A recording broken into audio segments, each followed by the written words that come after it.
Oke, sekarang kita masuk ke bagian kedua mengenai langkah-langkah pertolongan pertama. Jadi, dalam langkah-langkah pertolongan pertama ini ada 3. Yang pertama, penilaian. Kedua, tindakan pertolongan pertama. Dan ketiga adalah pelaporan. Yang pertama tadi adalah penilaian. Penilaian penderita yaitu merupakan langkah awal yang penting sebelum melakukan pertolongan pertama. Seorang first aider dilarang melakukan tindakan pertolongan pertama tanpa melakukan penilaian terlebih dahulu. Jadi, mengapa penilaian dilakukan?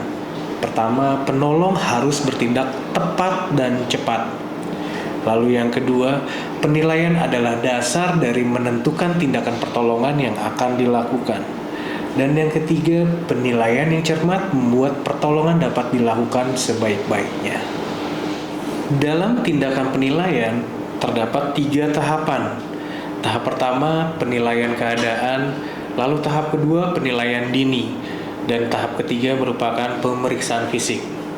Dalam penilaian keadaan, bertujuan untuk memperoleh gambaran secara umum tentang kejadian yang sedang dihadapi. Apakah aman atau tidak? Ketika kita melakukan penilaian keadaan, kita harus ingat dengan 3A. A pertama adalah aman penolong. Penolong menggunakan APD atau alat pelindung diri. Minimal kita menggunakan sarung tangan karet. Lalu A kedua adalah aman lokasi. Meminta bantuan orang yang ada sekitar kita untuk mengamankan lokasi atau memberikan ruang kepada kita ketika kita memberikan pertolongan pertama.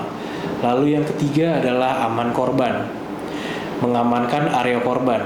Kita juga melihat situasi di sekitar korban. Apakah memang korban ini cukup aman untuk kita melakukan bantuan atau tidak?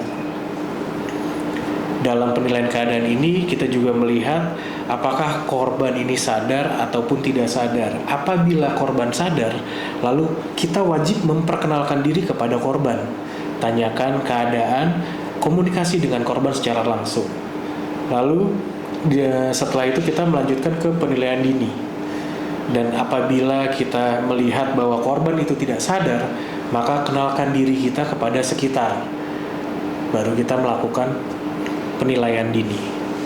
Oke, setelah kita melakukan penilaian keadaan, sekarang kita masuk ke yang kedua adalah penilaian dini. Dalam penilaian dini kita harus tentukan status respon korban. Ketika kita menentukan status respon korban, kita ingat dengan ASNT, A awas, S suara, N nyeri, dan T tidak respon. Untuk yang awas pertama, kita tepuk lengan korban. Lalu kita tambahkan dengan suara sambil memanggil korban. Pak, Pak, Pak, Pak.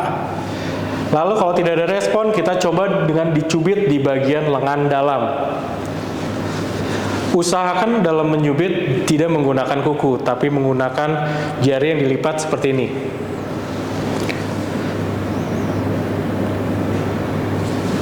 Oke, dan ternyata status respon adalah tidak ada respon. Pada penderita tidak ada respon, ada kecenderungan jalan nafas tertutup oleh lidahnya sendiri. Dan pada penderita dengan respon baik, perhatikan apakah ada gangguan bicara atau suara tambahan indikasi ada gangguan jalan nafas. Oke, setelah kita melakukan penilaian tingkat respon, bahwa respon korban tidak ada, maka kita lanjutkan dengan membuka jalur nafas. Jalur nafas, dekatkan kuping pada hidung dan mulut korban. Lalu dengarkan dan rasakan apakah ada hembusan nafas atau suara nafas. Lalu bagian mata kita melihat ke bagian dada dan perut, apakah ada pergerakan. Teknik ini disebut dengan teknik LDR, yaitu teknik lihat, dengarkan, dan rasakan. Seperti ini.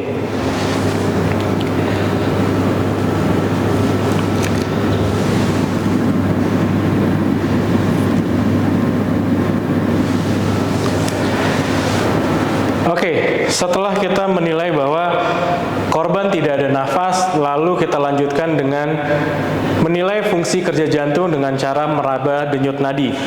Untuk korban dewasa, kita cek pada nadi karotis, ada pada bagian leher. Seperti ini.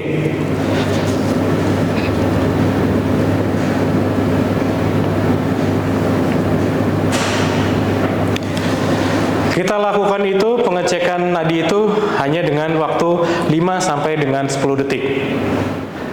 Dalam penilaian nafas normal, seorang dewasa adalah 12 sampai dengan 20 kali per menit. Untuk anak-anak 15 sampai 30 kali per menit dan bayi 25 sampai 50 kali per menit. Dan untuk nadi normal, dewasa 60 sampai dengan 90 kali per menit, anak 80 sampai dengan 150 kali per menit, dan bayi 120 sampai 150 kali per menit. Oke, setelah kita tahu status korban adalah henti nafas dan henti jantung, maka kita meminta bantuan kepada orang sekitar untuk memanggil ambulans atau memanggil tim medis terdekat. Kita juga berbicara kepada mereka bahwa korban mengalami henti jantung, segera panggil bantuan, saya akan lanjutkan pertolongan. Oke, setelah kita melakukan penilaian dini, lalu kita melakukan pemeriksaan fisik. Pemeriksaan seluruh tubuh penderita dengan tujuan untuk menemukan berbagai tanda adanya gangguan. Temukan adanya tanda PLNB. P. Perubahan bentuk, L. Luka terbuka, N. Nyeri tekan, dan B. Bengkak. Saya akan contohkan seperti ini.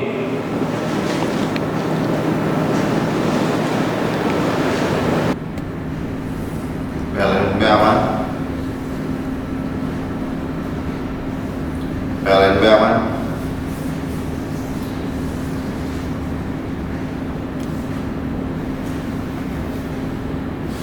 PLNB aman.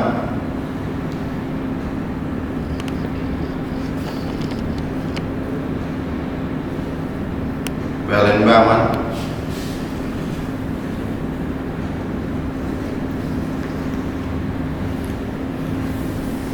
PLNB aman.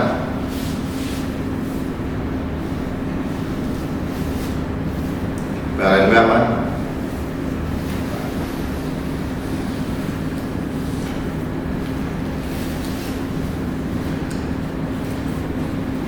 PLNB aman.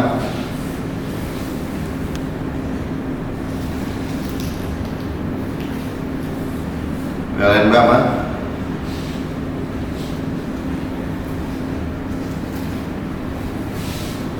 PLNB aman. Memeriksa sirkulasi darah.